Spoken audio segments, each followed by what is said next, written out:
Assalamualaikum warahmatullahi wabarakatuh. Assalamualaikum warahmatullahi wabarakatuh. Perkenalkan, nama saya Ardiansyah dengan NIM 23660132. Perkenalkan, nama saya Muhammad Sawal dengan NIM 23660023. Di sini saya akan mempresentasikan atau menjelaskan materi tentang mata kuliah petrologi. Oke, baik, langsung saja.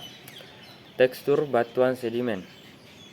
Tekstur batuan sedimen meliputi ukuran, butir, dan distribusinya. Misalnya, penyortiran atau sortasi, morfologi butir dan fitur permukaan, dan karakteristik porositas permeabilitas sedimen.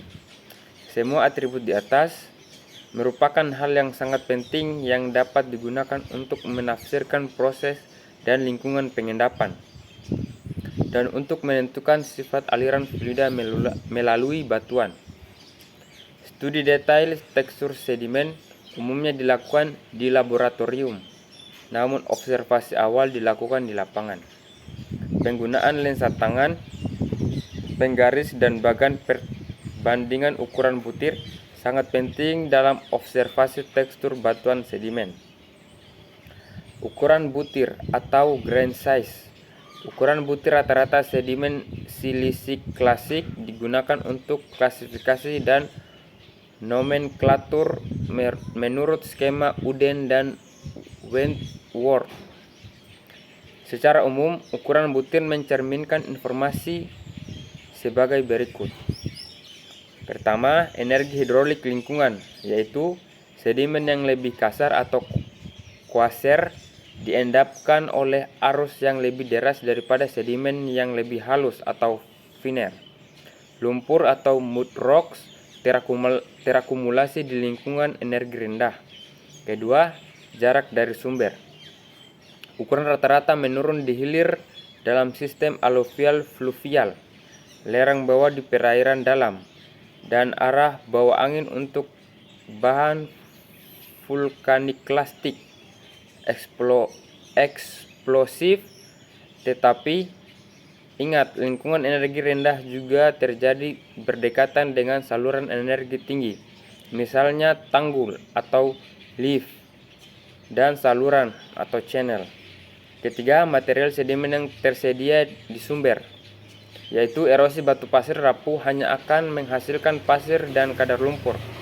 Batu gamping oolitik dan peloid sebagian besar berukuran seragam, dan ukuran bagian kertas organik mempengaruhi ukuran butir pada batu gamping bioklastik.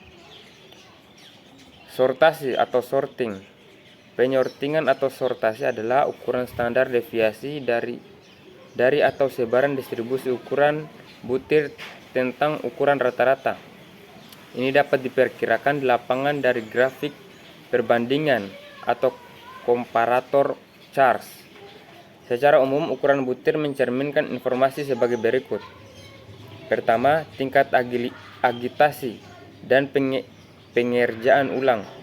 Periode pengangkutan atau agitasi yang lama mengarah pada penyortiran yang lebih baik, sedangkan pengendapan yang lebih cepat menghasilkan penyortiran yang lebih buruk.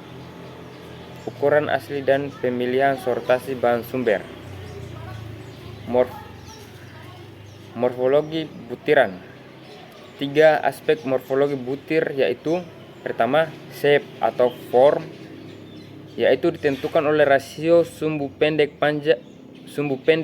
panjang, dan menengah. Kedua, roundness, ditentukan oleh derajat kelengkungan tonjolan butir. Ketiga, sphericity, ukuran beberapa dekat butir mendekati bentuk yang sama atau bulat. Morfologi shape. Shape adalah kenampakan partikel secara 3 dimensi yang berkaitan dengan perbandingan antara ukuran panjang sumbu panjang A, sumbu menengah B, dan sumbu pendek C. Morfologi roundness. Roundness atau derajat kebundaran adalah morfologi butiran yang berhubungan dengan ketajaman atau kelengkungan pinggir dan sudut suatu partikel sedimen klastik. Morfologi butiran sphericity. Sphericity adalah derajat suatu butiran untuk mendekati bentuk bola.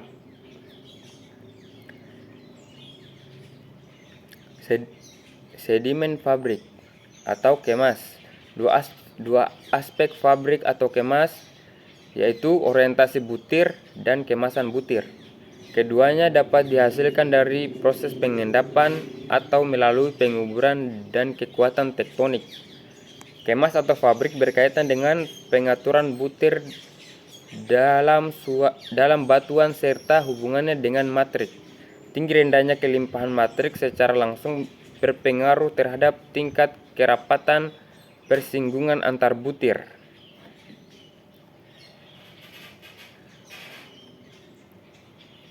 Struktur batuan sedimen, definisi dan klasifikasi. Struktur batuan sedimen merupakan kenampakan dalam tubuh batuan sedimen. Oke, baik, saya akan lanjut. Materi selanjutnya yaitu struktur batuan sedimen, definisi dan klasifikasi. Struktur batuan sedimen merupakan kenampakan dalam tubuh batuan sedimen dan di antara pelapisan tubuh batuan sedimen yang terbentuk karena proses fisika, kimia, maupun biologis. Struktur erosi. Struktur erosi yaitu struktur yang terbentuk karena proses erosi oleh aliran fluida dan aliran sedimen sebelum pengendapan di atas bidang pelapisan dan oleh partikel yang mengerus permukaan sedimen. Struktur erosi dibentuk oleh aksi arus erosif yang dipengaruhi oleh beban sedimennya. Struktur erosi biasanya muncul sebagai cetakan di bagian bawah lapisan atau tanda depresi di bagian atas lapisan dan sebagai garis miring atau subplanar melalui unit sedimen. Struktur pengendapan. Struktur pengendapan terbentuk selama pengendapan material sedimen oleh salah satu dari sejumlah besar proses, baik subaerial maupun subaqueous. Struktur ini sering terjadi pada permukaan lapisan dan di dalam lapisan. Contoh, paralel lamination atau stratification, wavy longitudinal dan flasher lamination. Paralel lamination atau stratification terjadi sebagian besar litologi dan sebagian besar lingkungan dan ditentukan oleh variasi ukuran butir, komposisi, dan warna. Variasi ini berkaitan dengan kecepatan alur, ukuran butir, dan jenis sedimen. Laminasi adalah istilah yang digunakan untuk pelapisan halus atau kurang dari 1 cm dan stratifikasi untuk pelapisan yang lebih kasar atau bila tidak ada ketebalan tertentu yang tersirat. Wavy, lenticular, dan flasher lamination yaitu proses yang terjadi terutama sebagian struktur perantara yaitu sebagian paralel dan sebagian laminasi silang dan sedimen kelas campuran, misalnya antar lapisan pasir, lumpur, dan fasies batu kapur napal. Variasi berhubungan terutama dengan kecepatan aliran ukuran butir. Struktur pasca pengendapan. Ada banyak struktur yang terbentuk setelah pengendapan, sedangkan sedimen masih belum terkonsolidasi atau hanya sebagian terkonsolidasi melalui proses deformasi sedimen lunak atau sedimen basah. Proses-proses ini berkisar dalam skala dari perpindahan massa sedimen sekitar 500 km atau merosot dan meluncur hingga menyusut kecil dari lapisan permukaan tipis dengan luas terbatas. Contoh, slide, slump, chaotica, convolute, bedding, load cast, slump, styloid, sandstone dikes, dish, pillar, cyst dewatering. Slump menunjukkan limpatan internal atau berbaring dan asimetris dan berkait dengan dorongan. Struktur biogenik. Banyak struktur yang terbentuk dalam sedimen akibat aksi tumbuhan dan hewan, termasuk gangguan tidak teratur pada sedimen atau bioturbasi. Penandaan terorganisir yang terlapis atau jejak fosil atau ichthyofosis. Dan struktur pertumbuhan biogenik, misalnya stromatolit. Beberapa tanda organik modern seperti lubang dan jejak permukaan pada batuan, serta struktur anorganik seperti retakan sineresis, struktur pelarian air, konkresi dapat disalahartikan sebagai jejak fosil dalam beberapa kasus. Struktur sedimen ini pada dasarnya termasuk struktur pasca pengendapan akibat adanya gangguan organisme hidup pada sedimen. Oke, baik, saya akan lanjut. Materi selanjutnya yaitu klasifikasi batuan sedimen. Sedimen terrigenous atau siliciklastik atau klastik terdiri dari butiran detrital yang berasal dari pelapukan dan erosi batuan yang sudah ada sebelumnya. Contoh batuan konglomerat, batu pasir, batu lumpur, dan beberapa paleosol. Sedimen biogenik berasal dari sisa-sisa kerangka atau bahan organik lunak dari organisme yang sudah ada sebelumnya dan dari bahan yang telah dibiosintesis. Contoh batuan karbonat atau batu kapur dan dolomit. Beberapa rinjang atau chert, fosforit, dan batu bara. Sedangkan sebagian besar batu gamping dan dolomit awalnya berasal dari bahan biogenik. Beberapa batu gamping adalah endapan kimia, misalnya oolites dan travertin. Dan sebagian besar dolomit dibentuk oleh perubahan kimia pasca pengendapan karbonat asli. Klasifikasi yang tidak pernah sempurna. Klasifikasi batuan sedimen atau ringkasan. Batuan sedimen umumnya dibagi lagi berdasarkan asalnya, sebagaimana tercermin dari komposisinya, menjadi 4 kelompok atau yang didefinisikan sebagai berikut. Pertama, terrigenous sediments atau siliciklastik atau klastik. Jenis batuannya seperti konglomerat, sandstone, mudrock, dan beberapa paleosol. Kedua, biogenik sediments atau bioklastik atau organik. Jenis batuan seperti karbonates atau limestone dan dolomite, beberapa chert, photosporite, dan coal. Yang ketiga, chemogenik sediments. Yang keempat, volcanic klastik sedimen. Sedimen klasik. Konglomerat adalah semua batuan sedimen berbutir kasar yang didominasi oleh klastik berukuran kerikil dalam kurung lebih dari 2 mm. Batuan ini juga dikenal sebagai rudit. Sebenarnya konglomerat harus mengandung lebih dari 50% plastik dengan diameter lebih dari 2 mm. Kurang dari ini dan lebih tepat disebut batu pasir berkerikil atau batu lumpur berkerikil.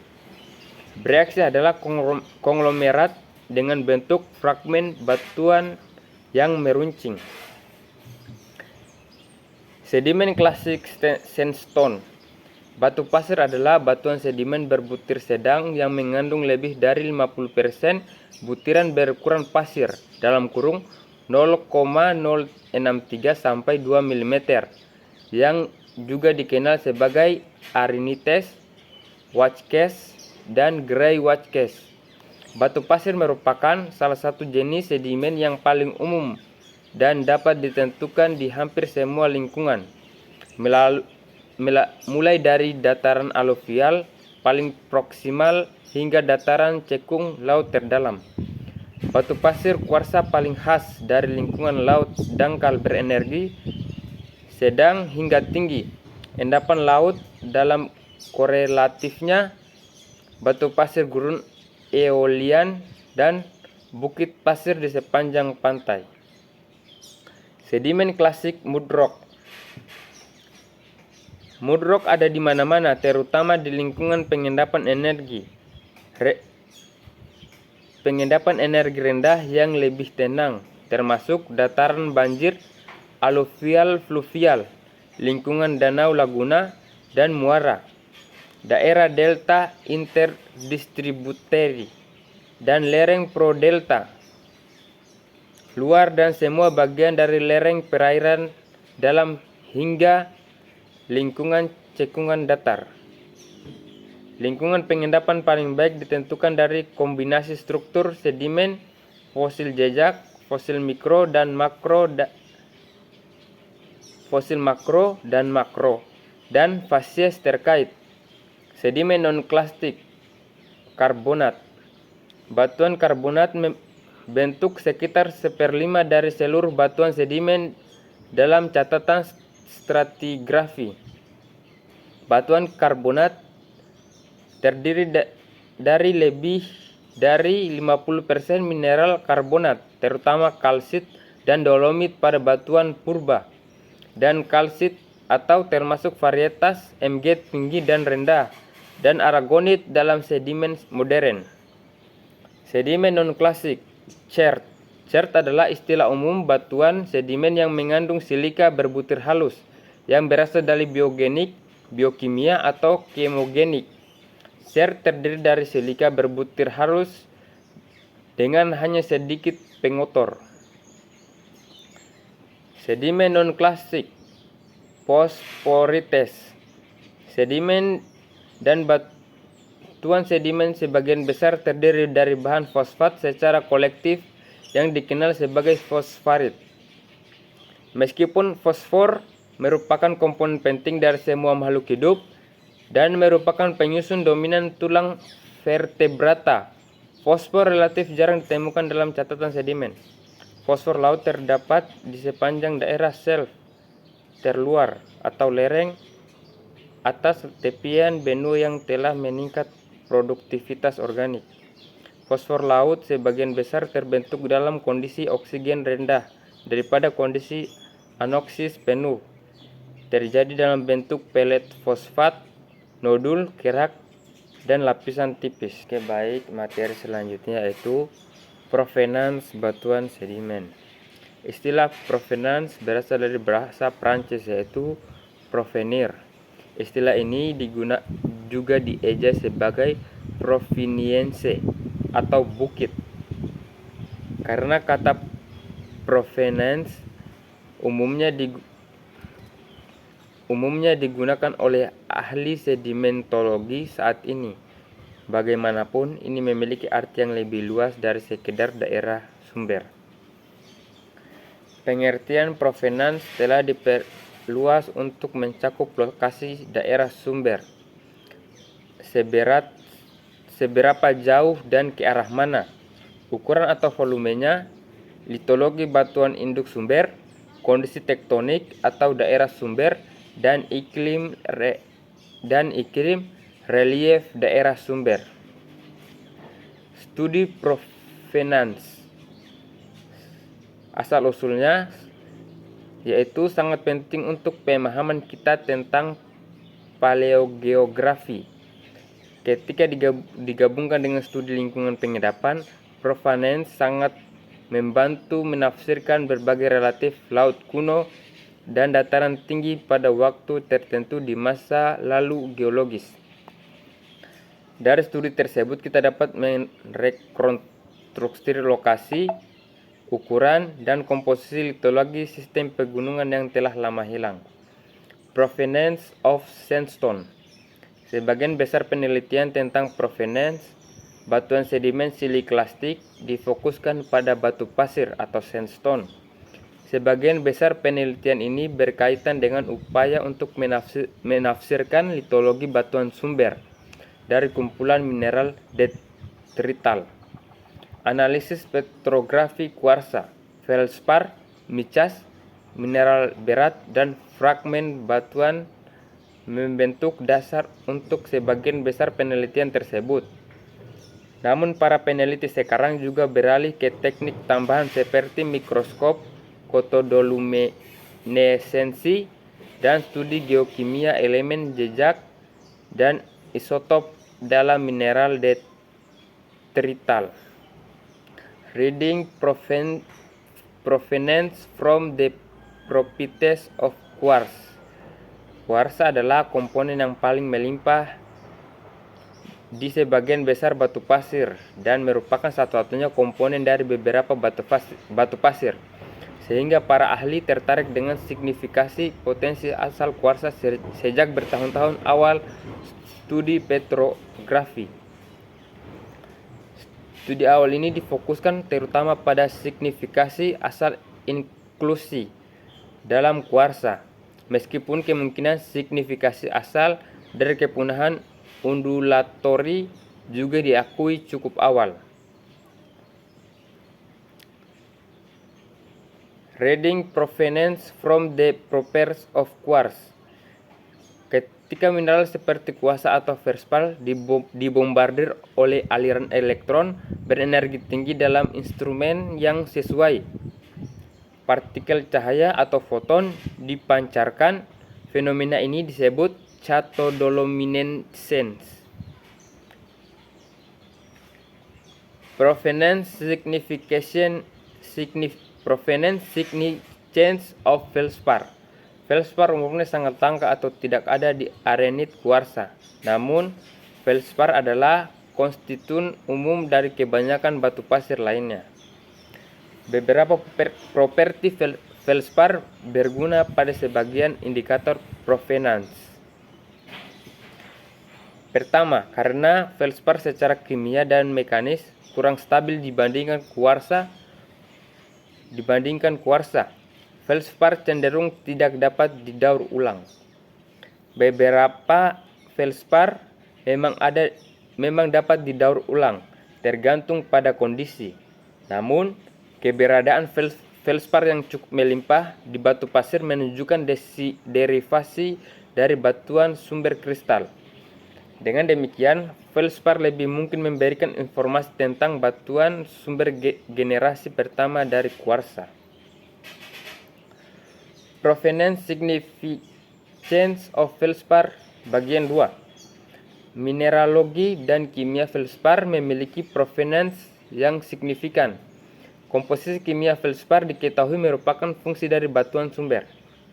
Keberadaan zonasi dan kembaran di feldspar plagioklas juga terkait dengan jenis batuan sumber. Jenis feldspar tertentu dapat berasal dari lebih dari satu jenis batuan beku atau metamorf. Oleh karena itu, mineralogi feldspar yang memberikan panduan kasar tentang provenance. Meskipun demikian, pentingnya untuk melihat bagaimana mineralogi feldspar dikaitkan dengan kondisi sumber. Provenance significance of rock fragments. Fragmen batuan detrital di batu pasir dan konglomerat memberikan bukti paling tegas dari litologi batuan sumber. Tidak diragukan lagi bahwa fragmen batuan vulkanik menunjukkan turunan akhir dari sumber vulkanik. Klastik filit atau sekis pasti berasal dari batuan induk metamorf. Fragmen batuan kapur menunjukkan sumber batuan kapur dan seterusnya. Oleh karena itu, fragmen batuan merupakan indikator batuan sumber yang berharga di konglomerat dan beberapa batu pasir. Dengan pengecualian batu rinjang, fragmen batuan langka di sebagian besar arenit kuarsa. Wall rock geochemistry as a source rock indicator. Beberapa penelitian telah muncul dalam literatur geologi yang memanfaatkan geokimia batuan utuh dalam analisis provenance. Studi-studi ini mencoba untuk menghubungkan komposisi kimia batu pasir yang dinyatakan sebagai kelimpahan unsur mayor atau minor tertentu atau rasio kelimpahan unsur dengan komposisi kimiawi batuan sumber yang sesuai. Studi semacam ini tampaknya memungkinkan identifikasi batuan sumber hanya dalam hal jenis komposisi yang agak luas. Provenance of sandstone. Interpretasi litologi batuan sumber hanya sebagian dari proses analisis provenance. Untuk mengembangkan pemahaman yang lebih lengkap tentang provenance dan paleogeografi, kita perlu memahami juga hubungan antara daerah sumber, cekungan pengendapan, dan kerangka tektonik regional. Dasar untuk menafsirkan setting tektonik adalah asumsi bahwa mineralogi detrital dan geokimia mencerminkan tidak hanya litologi batuan sumber, tetapi juga pengaturan lempeng tektonik umum. Setting tektonik lempeng mencakup dua fitur. Fitur pertama, terraneous provenance utama atau balokraconic, sistem busur vulkanik, dan subduction. Fitur kedua, jenis batas lempung atau margin benua pasif atau retak, margin continental aktif atau onogenik, dan margin transform fault. Masing-masing fitur tektonik ini mencakup pengelompokan batuan sumber yang melepaskan sedimen ke dalam cekungan terkait. Baik, bismillahirrahmanirrahim. Jadi sini saya akan membawakan materi 12 yaitu lingkungan pengendapan. Baik, kita langsung saja. Analisis dan intervensi batuan sedimen. Salah satu dari dua tujuan utama dalam analisis dan intervensi batuan sedimen di lapangan adalah untuk menyatukan semua pengamatan yang berbeda pada fasis sedimen dan fiturnya. Modelan proses fasis, asosiasi, fasis, siklus dan urutan, tren dan geometri lateral, elemen, arsitektur, dan pengaturan spasial temporalnya, dan informasi apapun tentang kontrol dan laju sedimentasi. Ini kemudian digunakan untuk menyimpulkan sistem pengendapan atau bagian dari lingkungan pengendapan di mana sedimentasi terjadi. Beberapa definisi. 1. Aluvial sama dengan proses yang berhubungan dengan aliran sungai atau pengendapan yang dihasilkan oleh proses aliran dataran fluvial. Aluvial adalah sedimen yang terbentuk karena proses pengendapan. Eolian berhubungan dengan angin, khususnya proses erosi dan pengendapan. Baik, jadi di sini kita akan lanjut pada materi 13, proses metamorfosa dan batuan metamorfik.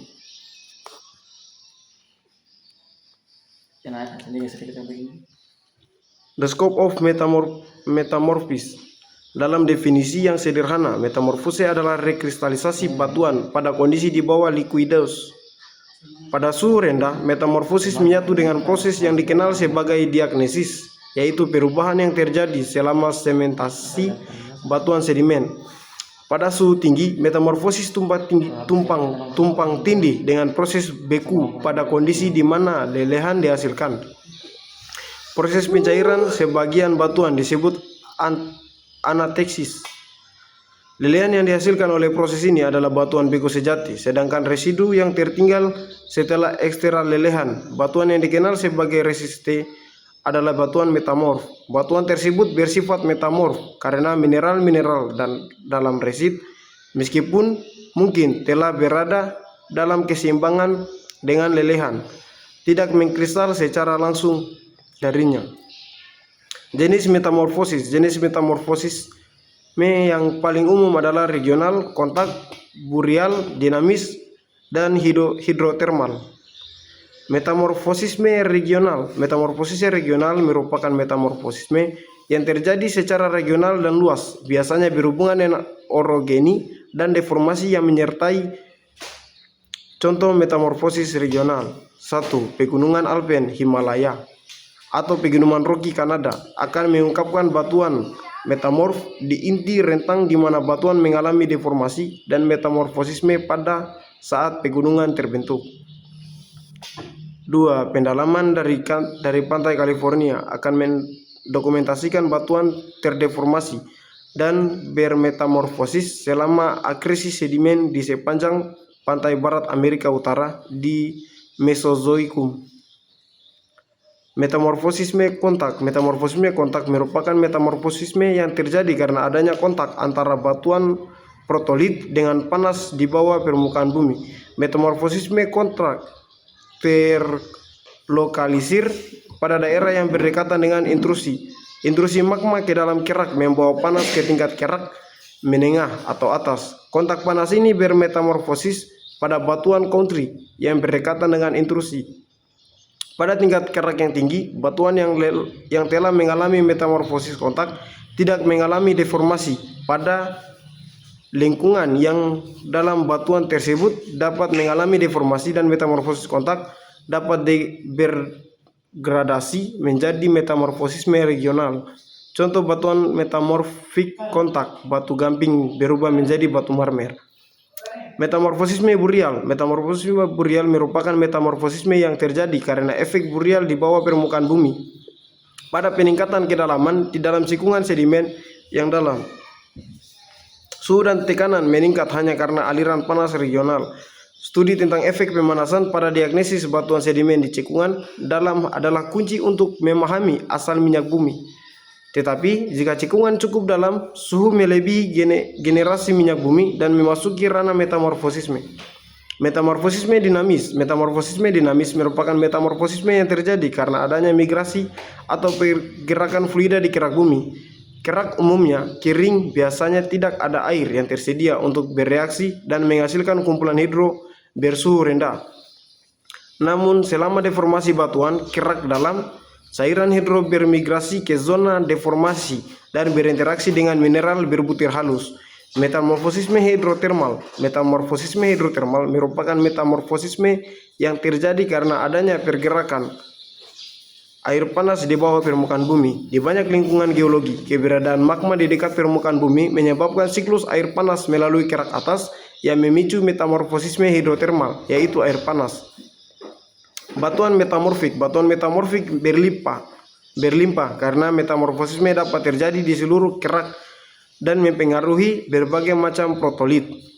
Misalnya, batuan metamorf membentuk sekitar 60% volume benua. Selain itu, perubahan luas kerak samudra karena siklus hidrotermal air laut di pegunungan yang menyebar di tengah laut juga umumnya termaksud dalam dominan metamorfosisme.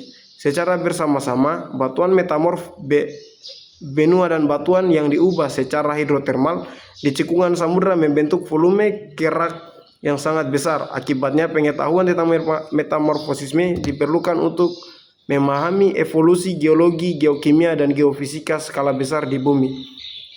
Protolit adalah batuan asli yang mengalami metamorfosis. Metamorphic rock, kontak metamorfosisme yang terjadi selama pemanasan atau burial disebut metamorfosisme prograde. Panas dapat dimasukkan ke dalam kerak oleh badan magma yang pada pendinginan membebaskan kandungan panasnya dan pada kristalisasi membebaskan panas laten kristalisasi. Metamorfosisme yang dihasilkan dari panas ini yang terkolisir di sekitar intrusi batuan beku disebut sebagai metamorfosisme kontak. Metamorphic rock regional metamorfis. Panas dapat muncul di area yang jauh lebih besar, misalnya ketika batuan sedimen terkubur, baik melalui penurunan dan pengisian cekungan sedimen atau dengan overstring batuan kerak lainnya. Hal ini sebagian disebabkan oleh gradien panas bumi dan sebagian karena efek menyelimuti batuan kerak yang biasanya memiliki konsentrasi unsur radioaktif penghasil panas yang relatif tinggi.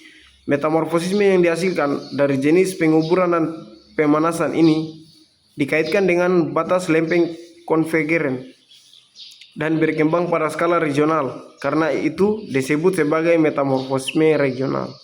Selain itu, magmatisme ekstensif yaitu yang terkait dengan zona keretakan busur area deliminas kerak yang lebih rendah atau bulu mantel dapat meningkatkan gradien panas bumi di atas area kerak yang luas dan menghasilkan batuan bermetamorfosisme regional.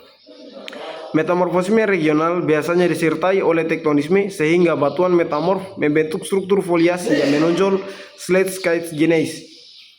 Sebaliknya, sebagian besar batuan metamorf kontak tidak mengalami deformasi yang kuat selama metamorfosisme dan karena itu tidak memiliki struktur foliasi dari batuan metamorfosisme regional. Metamorfosisme adalah perubahan yang terjadi pada suatu benda batuan akibat adanya pengaruh kondisi yang berbeda dari kondisi di mana ia terbentuk. Proses metamorfosisme sebagian besar tetapi tidak semua melibatkan batuan yang terkubur jauh di bawah batuan lain, sehingga mengalami suhu dan tekanan yang lebih tinggi dibandingkan suhu dan tekanan pada saat pembentukannya. Ringkasannya, metamorfosisme adalah proses di mana batuan yang ada sebelumnya protolit diubah oleh beberapa agen yaitu suhu, tekanan, atau melalui kontak dengan cairan yang reaktif secara kimia atau kombinasi ketiga agen ini.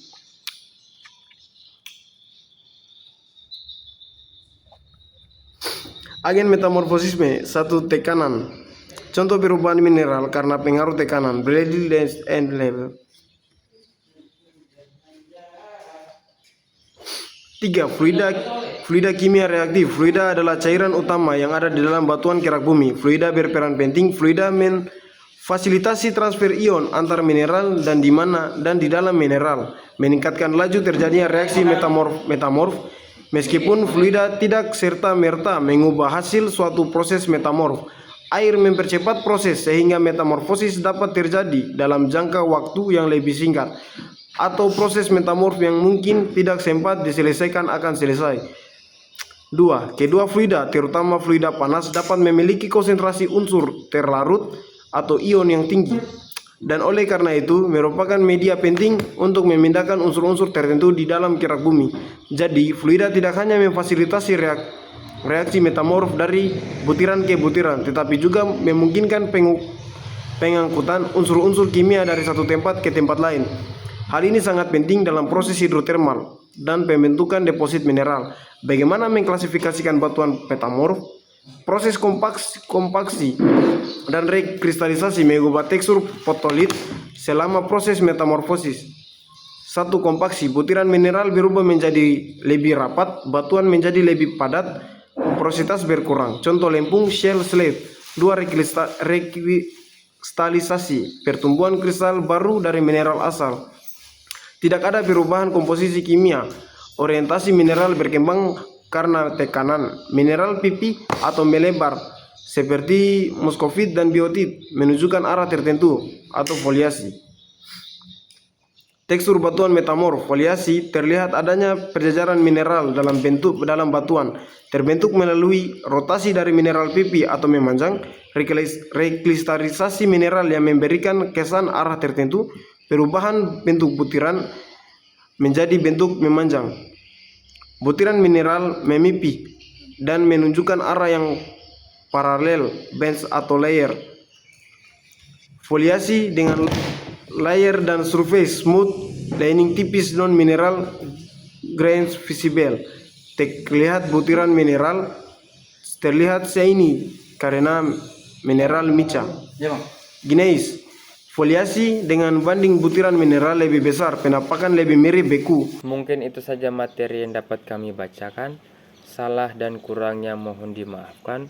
Wabillahi taufiq wal hidayah. Wassalamualaikum warahmatullahi wabarakatuh.